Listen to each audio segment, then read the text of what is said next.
L'apertura ufficiale della festa in questo primo sabato di Carnevale. La zia Domerica che però parla italiano. You speak also in Italian, aren't you? Sì, parlo italiano. Piazza San Marco saluta le migliaia e migliaia di maschere giunte da ogni parte del mondo. Hello, good morning. Good morning. Where do you come from? Japan. Japan. Ohio gozaimasu. Ohayou gozaimasu.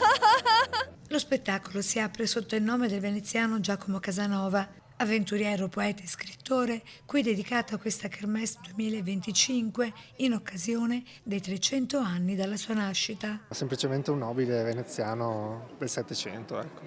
Quindi non è scappato dalle prigioni. No, non ancora. Poi in giornata vedremo, però non ancora. Lei è rimasta sedotta dal suo fascino. Sì, sì, sì. In una Venezia radiosa e solare dalle cui acque è giunto pure il dio di tutti i mari, Nettuno. Un pochino di calma ci vuole.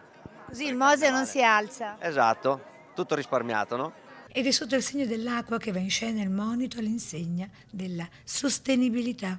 Esatto, per salvare questo pianeta che nessuno se ne occupa. Rappresentiamo lo scioglimento dei ghiacciai e il contestuale peggioramento della situazione di vita per gli orsi e tutta la fauna che esiste nell'Artico. Cosa vi aspettate da questo carnevale veneziano? Tante maschere e divertimento, basta.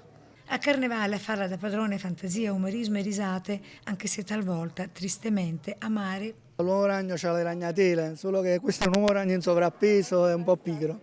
E poi c'è Letizia, la zia d'America da Santa Barbara, ha cucito i vestiti per le dame di tutta la famiglia, dando appuntamento a nipoti, sorelle, cugine, giunte pure da Cuba, qui a Venezia, un evento nell'evento. E siamo riusciti a mettere insieme questo gruppo.